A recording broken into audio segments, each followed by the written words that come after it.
Hello, and thank you for listening to Operation Agency Freedom, where we are bringing you top secret advice from the world's most badass digital agency owners. These amazing men and women are sharing their stories of how they have built 6, 7, and 8-figure digital agencies and how you can too. My name, of course, is Chris Martinez, CEO of Dude, where we help digital agencies by giving them the people and the processes so that they can take on more website and funnel projects and scale profitably. Today, I am joined by Eric Sue, CEO of Single Grain. Welcome to the show, Eric. How are you doing, sir? Yeah, thanks, Chris. Thanks for having me. I'm doing great, and I hope you are too. Yeah, no, things are good, man. And you're locked down in downtown LA, right?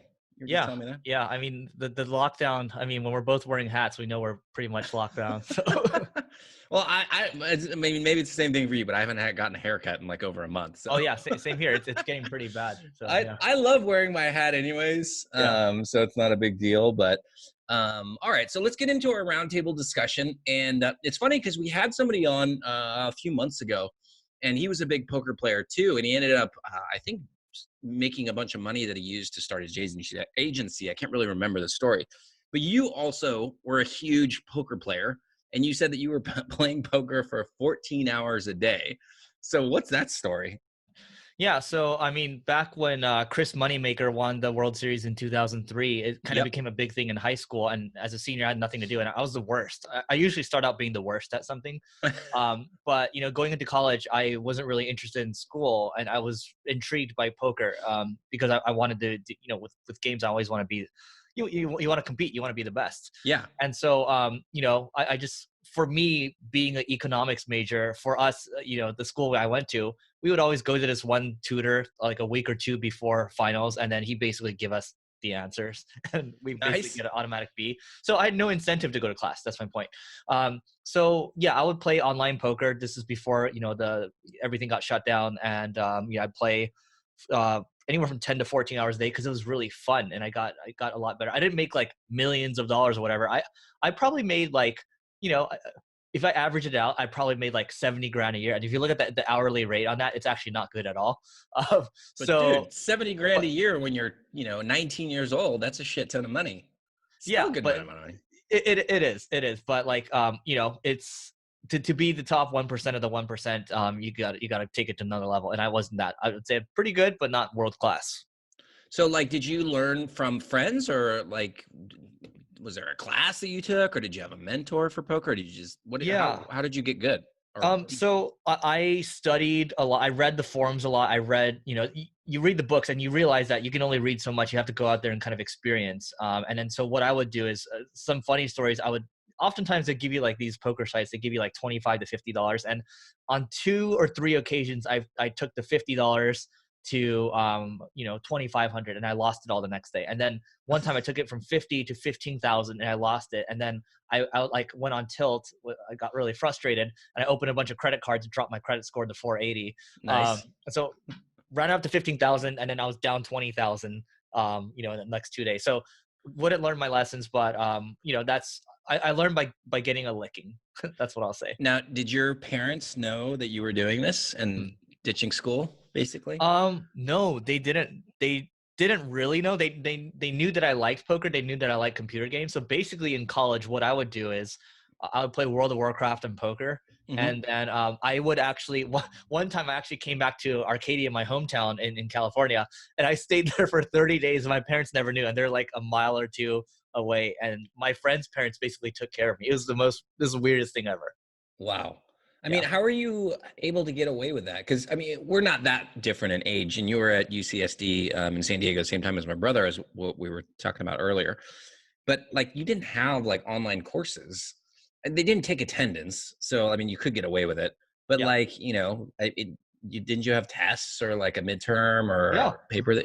So you just emailed it in or something? Well, I think college is pretty easy to game if you think about it, because It is. so Once you learn the system, like you can figure it out. So I'll give you, I mean, for me at least, and I hope people don't copy me, but because it's actually bad. So, economics, what I would do is, again, I'd go to that tutor.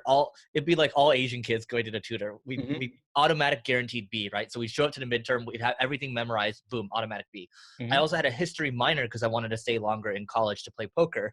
And so from there, like, you have to go into class and you have to write like a paper, right? Hmm. I would just go to Wikipedia, read something up, and I just crank something out. That's a guaranteed B as well. So you just, to your point, you learn the system, just like there's a system for everything that you do. Yeah. You know what's funny is, so when I was a freshman, I was a freshman at UC Santa Barbara in 1998, and I think for the first 2 or 3 years, they would not let you use online resources as citations for your paper. Yeah. Isn't that How insane? times have changed, right? So I had to go to the library and like find a book and find a passage, and then I would have to use that as a citation for a paper. It was like insane. Yeah. But I mean, like, 5 years later or whenever you were in school, Yeah. um, I guess there were a lot more resources at your disposal, which is, pretty relevant to the business community too now. Yeah. Like, I'm always shocked when people have an excuse for why they can't learn something or figure it out, because you have access to like everything. Right. Everything that's ever been done in history Yeah. is online right now. Well, It's insane. the one thing I would say is, I mean, we're recording this in the middle of the pandemic, at least hitting the U.S. and kind of where you're at, Mexico hard, right? Mhm. You think about like, and I'm not political at all, but the one thing I would say is like, I look at, I look at the world and how people are reacting right now. Mhm. And it's like, man, I think about like future kids, if I were to have kids, I'm like, man, all they need to do is be above average and they'll be completely fine. Right. So, Yeah. how does this relate to everything? It's just like, yeah, you just need to be a little better and you'll be fine. So Exactly. And I mean, maybe this is going to sound political, but the average in the United States is pretty freaking low. Like, yeah, I mean, if you okay, so I'm basing my opinions off of what I'm seeing on social media. Social media is not a true representation of the United States as a whole. But I mean, if you look at statistics, the average IQ in the United States is 100. There's 16% of people that have the same IQ as Forrest Gump, right? I mean, like, it doesn't take a lot to be that much better than the average. yeah. And so if you know that, then it's like you just need to you need to game the system. You need to understand this, the structure of the system. And sure, gaming it makes it sound bad. You just need to understand it and then play the game, and then you'll be fine. Yeah, not, dude. I mean, this is a perfect segue, because in many ways you've figured out how to game the system in terms of running your agency. So let's get into, well, why don't you start off by telling us what Single Grain does? Yeah, sure. So Single Grain is we're a paid media agency mainly, and we focus on working with the big tech companies of the world, so Uber, the Amazons of the world, and mostly SaaS companies. Hmm. And so for us, we kind of, I'm happy to talk about the story of the agency. I actually took over the company in 2014 when it was a failing SEO agency. Um, Did you take it over from Neil Patel? I took it over from Sujin. Neil Patel was a partner in the company. Okay, cool. Yeah. So I always like to say it was one yellow person and four brown guys. And then because the Google algorithms made it so tough for the SEO work that we were doing, the four other guys decided, we're gonna hop out. And I would say this is probably the first quote unquote M&A deal that I did without knowing that it was M&A, Uh-huh. because I basically bought the company for $2 out of pocket and then negotiate. It was basically seller's financing, Right, right? These right. things you don't learn till later. But that in itself is a game too, M&A. So anyway, that's Single Grain, and I've ran the company since I took over in 2014. Had it for 6 years. I actually made it worse the following year after I took it over. So there's a whole story around that. But happy to go however you want to go with that All story. right, so let's go backwards first, because you mentioned that you were an economics major in college. How did you get into the digital marketing game? Yeah. So, well, I graduated in 2000, which is the basically, we had the the recession, The right? recession, the And collapse, so, yeah. um, you think about, man, it's like, man, I'm not going to be able to find a job. I graduated from UCSD. It's a top 7 public school, whatever. And the best job I could get coming out, keep in mind, this is relative to America. Um, I could actually see the building I worked at when I was 22 or whatever, 21. I was doing data entry and I was doing data entry for like this medical company. And I was just like, it was cut and paste every day, right? Yeah. So I had no fulfillment. And I saw the writing on the wall was really when I saw one of my coworkers, 30-year-old guy, graduated from Harvard, doing the same thing I was doing. I was like, I got to get out of here. So then my friend was like, oh, you should look at this digital marketing thing. And then from there, picked up a free an internship to work for free. And then yeah, from there I never really looked back, and just continued to learn from there. Started with SEO first, and just continued to broaden my horizons. Nice. And so what was that time frame from when you took that free internship to start learning about digital marketing to Single Grain? How many years was Yeah, that? dude. I mean, okay, when I first started, I think that was like a 4-year timeline. Which is super fast. I mean, that's one of the things that I love about the internet is because it's like dog years. Like 4 years in the Yeah, real world is like nothing. 4 years in the internet world, it's yeah, like 3 decades. yeah. And you went from intern knowing nothing to 4 years now running a multi-million-dollar agency. Yeah, and I think the key thing to your point is, I think it's just how much you're willing to, how much work you're willing to put in, because it's not even just like how many years of experience someone has. It's more so like how much work can they jam into those years, right? I think when you're younger, you're willing to sacrifice a lot to Yeah, get ahead. absolutely.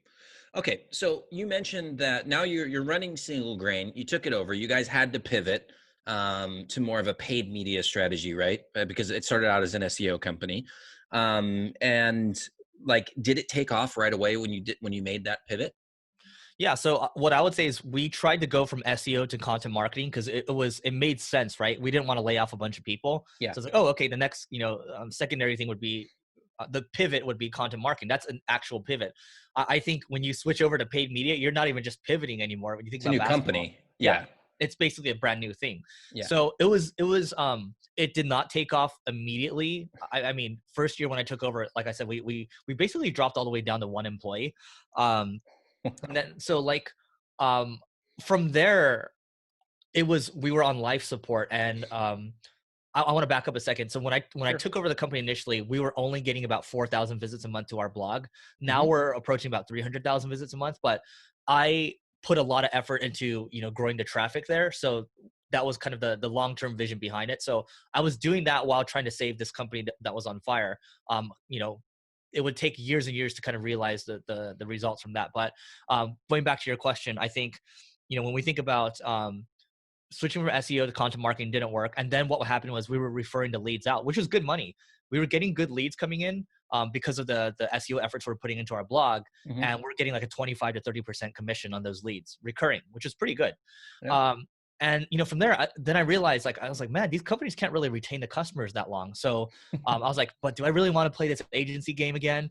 And I was like, okay, let's just try hiring like some freelancers from agencies, and it just started to take off. So to answer your question on the paid media side, that part did take off immediately, and it continues to work well. So that's the strategy that you guys are using right now, paid traffic for big Fortune 500 companies for the most part. Yeah, paid traffic. What I would say is, and we can go into this later if you want. I generally hate the agency model of retainers. I think it's very basic. I'm not saying do away with it. I'm saying you got to think of your clients as a stock portfolio. Hmm. And so one thing I'll say is I have a friend in LA. His company does $26 million a year. He only has 10 employees, right? Hmm. Another one, 25 million a year, only 25 employees. You look at the revenue per employee there, it's over $1 million each. Yeah. Versus another agency down here, they do like 10 million and they have like like 100 employees or so. It's a lot less. Right. So the way that you run your agency, did you set out wanting that like, high revenue per employee, or is that something that you kind of learned along the way? So for me, I've always looked at agency as a means to an end. It's a platform, right? Which has Hmm. allowed me to build the other stuff like the software company and all the other stuff that I do. Hmm. Um, so can you repeat the question again? It's like I had it. Did you always yes, did you always look at that as one of the metrics for how you wanted to run the company? Like, I want to have a certain amount of revenue per Got it. employee, Yeah, like yeah, yeah. So kind of like that strategy. thank you for that.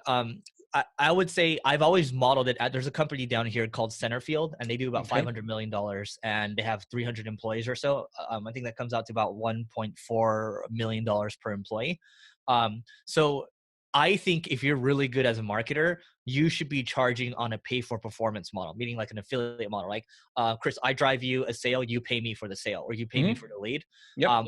That's a lot more lucrative. Incentives are aligned. And it's a better long-term partnership. But yeah, that's what I've always set out to do ever since I took over the company. Gotcha. Gotcha. Okay. So let's kind of take a step back. So I want to learn um, that year that you took over the company and you said it basically like went on life support. Looking back, what were the big mistakes that you made in that first year? Yeah, that's a good question.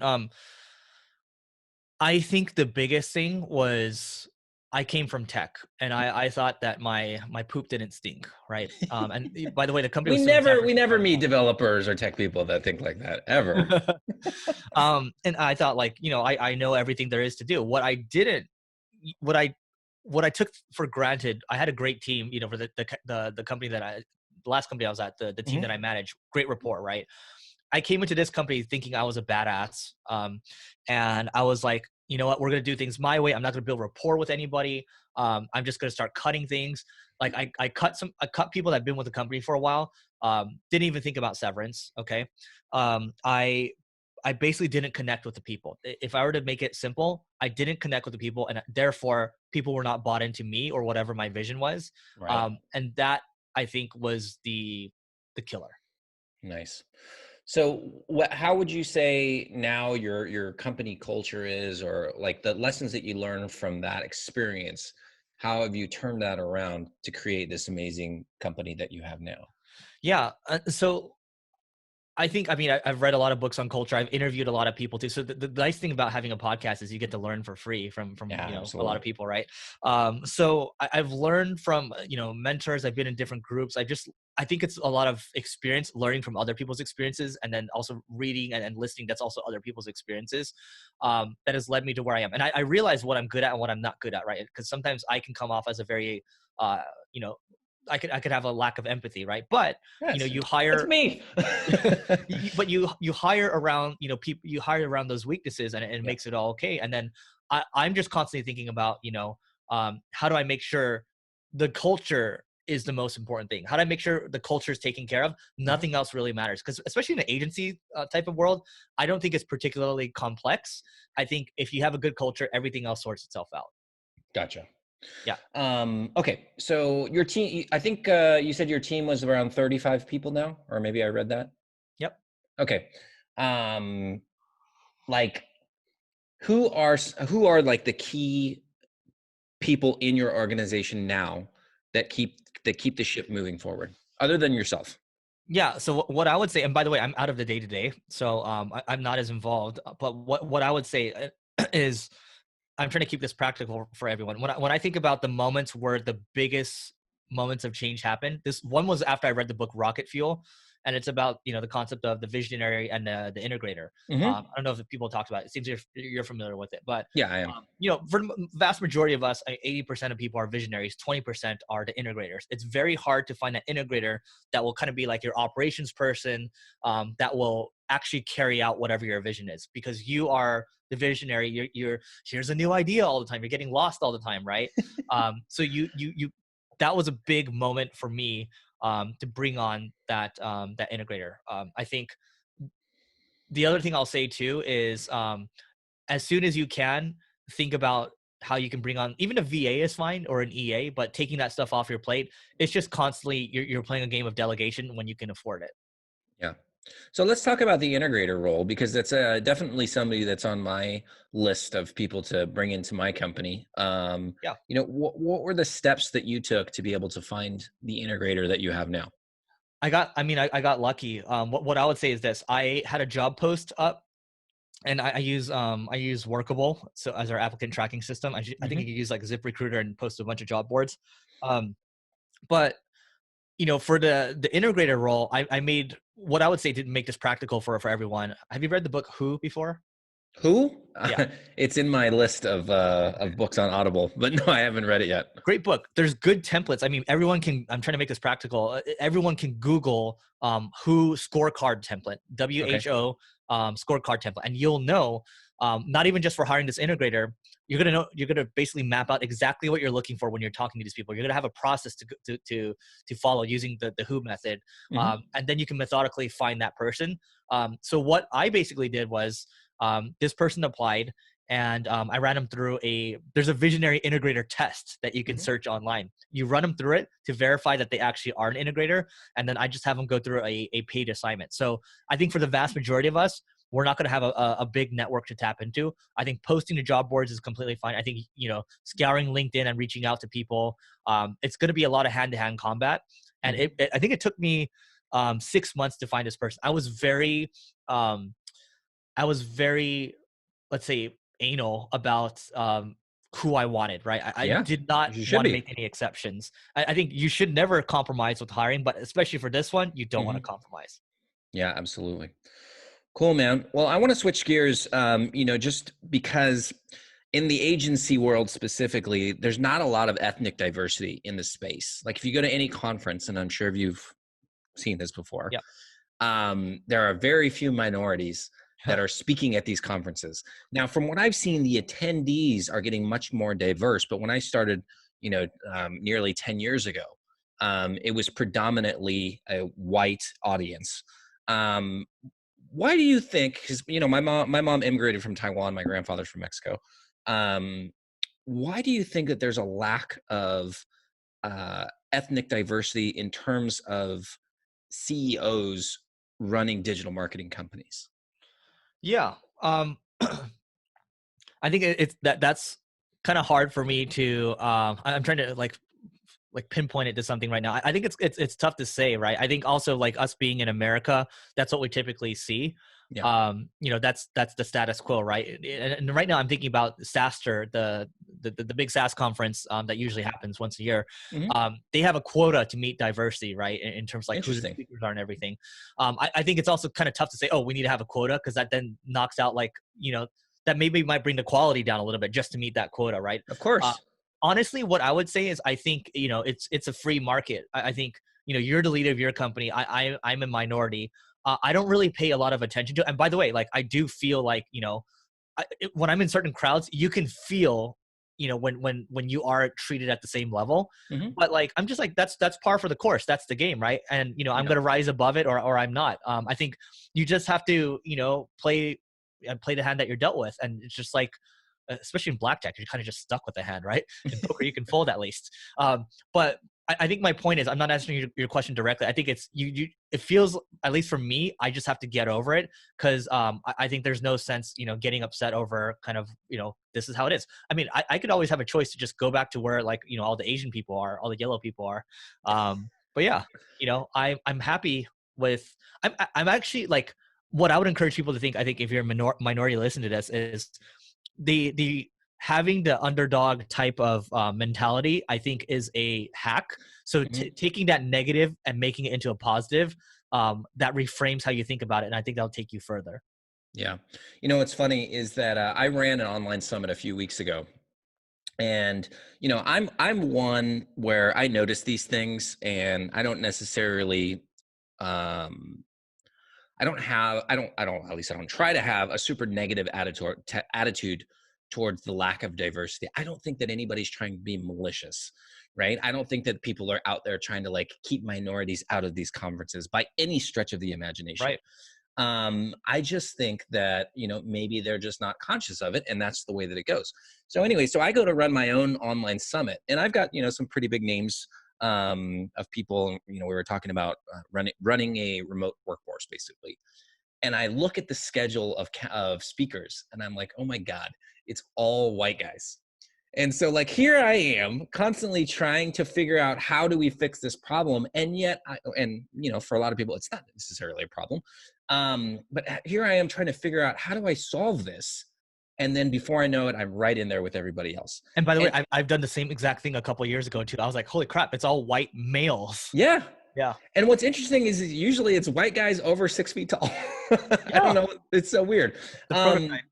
I'm starting to think about why that is. And I think that, and maybe you can speak to this as an Asian American, that maybe it's a cultural thing where Asian Americans don't feel like they have a place, or they don't feel like they should step up and take on these roles of leadership, because, we're always raised, become a doctor or a lawyer, right? Or go work for, Deloitte or something like that. So it's really interesting. I just want to hear like what your It's opinion is. 100% that you know, at least for me, and I'm sure for you too, you know, you have half a tiger mom, right? Oh yeah, So like, you know, insane. the way you're brought up is it's crazy. You're supposed to be disciplined. You're not supposed to speak up. You're not supposed to be out there. You're not supposed to be vulnerable, right? Even my mom like texts me right now, like, you know, obviously you're always going to be a child to your parents. It's like, you shouldn't be doing this. You shouldn't be doing this. Because they want you to be safe, and because they map that world out for you that way, you end up, you know, most people end up that way. They just follow the path, right? I think going back to your point, I think yeah, I think most people are just scared to do it. But then you realize once you start doing it, it's actually, it's not that bad. I can do it too. And that's why you see great, you know, Asian leaders out there. You see Eric Yuan from Zoom, which we're on right now. Hmm. NVIDIA, right? I mean, he's not Asian American, but he's Asian. Hmm. There's a lot of these great CEOs and they can do it. The other thing too is there's only 20 million of us in the United States. So yeah. Well, I thought it was higher than that. I thought Asians make up like 10 or 15% of the No, it's small. population. It's really big in California. That's why. Okay, so there's the Yeah. misperception that there's more of us around here. Yeah. Awesome, man. So what's next up in store for you? Like, what I know you said that you're kind of removed from the day-to-day of single Yeah. grain. What are some of the other big projects that you're working on right now? Yeah, I think the most related one right now, it would be our agency accelerator program. So I'm actually helping agencies grow. Like it's not one of those, you know, I'm in my garage courses. Like I've actually been there. So there's a coaching component to it. So I'm doing like a couple of one-on-ones, but it's mostly group Uh-huh. to help agencies get to the next level. So, you know, that's called the agency accelerator. And then I have my SaaS company, ClickFlow. And then other than that, I do my two podcasts. You know, one's called Marketing School, the other one's called Leveling Up, and we have an event that's tied to that too. So yeah, it's just one step at a time. Books coming out next year, so there's a lot of stuff going on. But I'd Yeah. say most kind of immediate would be the agency program. Which of all those things that you've talked about get you the most excited in the morning? I mean, right now it would probably be the agency program because there's a lot of effort going into it. There's building, you know, the processes around it, and then figuring out like, you know, you're playing a strategy game every day. Yeah. So I think it's fun. There's from the ad cost to the ad creative, just a lot goes into it. So I'm enjoying it. Awesome, man. Well, I mean, one last question about that. What do you think is the number one problem or mistake that agency owners make that's preventing them from getting to a, multi seven-figure agency? I think if I were to pack it into one thing, first thing I mentioned the first mistake I made already was people and culture. So you have to solve Yeah. that first. You know, not delegating soon, and this comes back to people again, not delegating and thinking that you are number one on everything, which you might be number one on everything, but even if you get someone to doing like 60, 70, 80% of what you're doing, you're building leverage, right? You want leverage. And that all comes back down to people. So think about every quarter, you know, how can you take 15% of things off your plate? And then coming back to it all ties back to culture and people. Awesome, man. Agree 100%. Well, we're just about out of time, and of course, I know that I want to be respectful of your time. I know you got a meeting coming up. So, what is the best way for people to get in contact with you? Yeah, I mean, those of you that have an agency, I've actually opened up my calendar right now. You can go to singlegrain.com/call to book a call. It might be with myself or someone else from my team for a strategy call on how to grow your agency. So there's that. The other way would just be you can reach out to me, DM me on Instagram. It's Eric, ERIC, O as in orange, S as in sugar, IU, Eric Osu. And those are the best ways. Awesome, man. And who would be the perfect person to reach out to you today? I think, are you talking about the agency program? Yeah, sure. Yeah. So I think it's anyone that's doing over 50K a year in revenue, ideally over 100K in revenue, and that's US dollars. 50K a month or 50K? 50K a year. Oh, Yeah. okay. Wow. Yeah. That's a lot of people then. Yeah. Awesome. 50 to 100. That's the best. Yeah. Well, fantastic. All right. Well, thank you so much, Eric, for being on the show. To all of our listeners, make sure that you tune in next Thursday and every Thursday for the next episode of Operation Agency Freedom. Bye, guys.